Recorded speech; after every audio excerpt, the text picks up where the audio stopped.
Good morning, YouTube. Matt M. Roy here again. Well, today we're going to take a look at my new HP LaserJet 2300 series printer.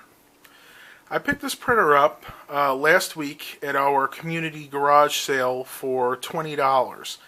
Now this is going to be replacing my old HP LaserJet 2200 DN series.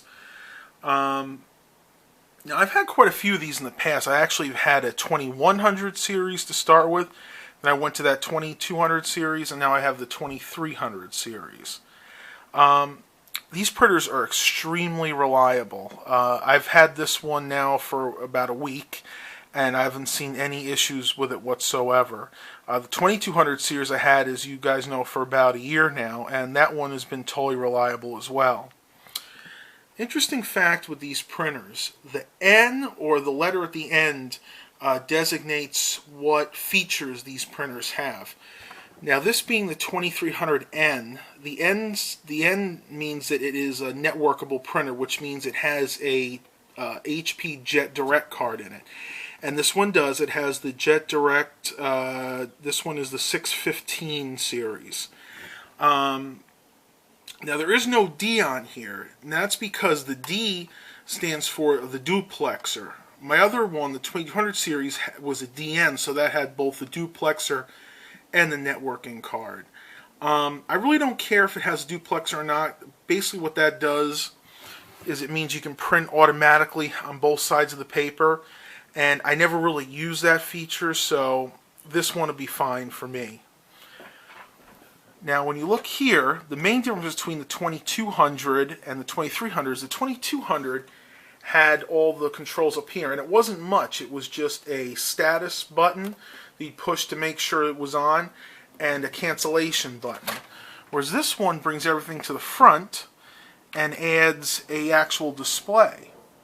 Now, one nice feature you can see is it's telling me what IP address this printer has. In this case, on my network, it's 192.168, and it'll come back in a minute, .1.6. Now that's nice because if I have someone come to the house that needs to use this printer and hook up to it, and they're not using Windows Vista or 7, which will automatically find this printer, say they're using Windows XP or earlier, they can manually enter that in the printer setup, and they can go ahead and just connect and use this printer if they want.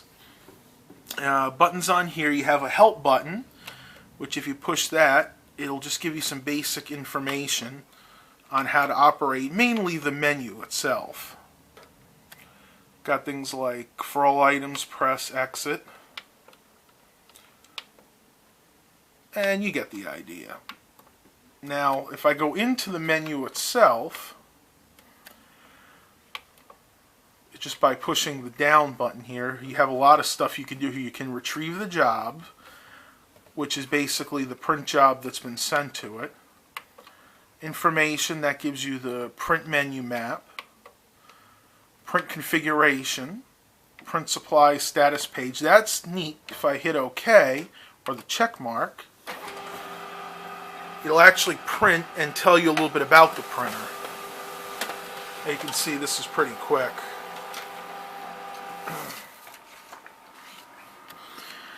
And on here it basically just tells you a little bit about this particular printer.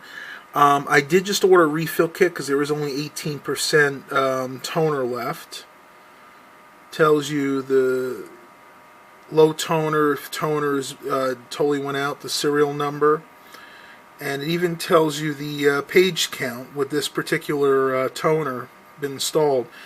It tells you what's been printed. In this case, it's been 2,509 letter sizes and 10 legal sizes. So a total of, let's see what we got there, 2,519 pages. And it even tells you, let's see where it is on here, what is left. There you go. Estimated pages remaining about 553. I think that could probably go a little bit more than that because I keep it on a pretty low darkness setting. And if we go back into the menu here,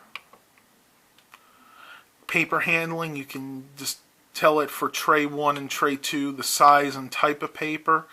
Tray 2 is this right here. This is more for legal sized or envelopes, because you can actually move this in and pile some envelopes in there, which is really nice because I do a lot of mailing for our club, and I always have to print addresses. And of course, tray 2 is just your normal letter size paper. You can probably put about 250 pages in there. And let's go back. Got configure device. You can configure the printing and the print quality. You can set the registration of the printer, which I have already done. The fuser, that basically tells you what type of paper you have. And then the system setup, the storage handling limit, that's for the memory. And just got some really interesting setup options here. Now, with my 2200, I used to have to do all this through the computer. Now I can just do it right at the printer.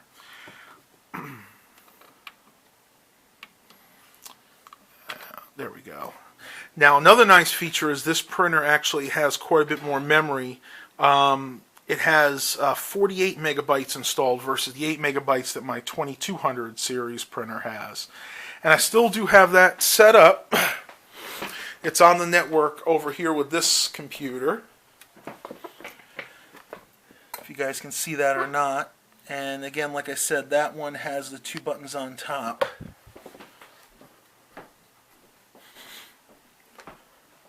Now if I can get to the back, I'll show you guys what I was talking about with the Jet Direct card. You look back here, you push these off, and there it is right there. Again, that's the HP Jet Direct. This one, the exact model is 615N. And one nice feature about this actually has over the 610, which is in my 2200 series, is it actually has a little bit more memory. This has 8 megabytes built into the card itself, whereas the other one only has 2.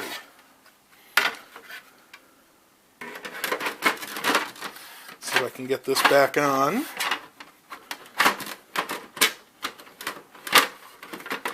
It's hard doing this one-handed. And of course you got to guide this in. There we go.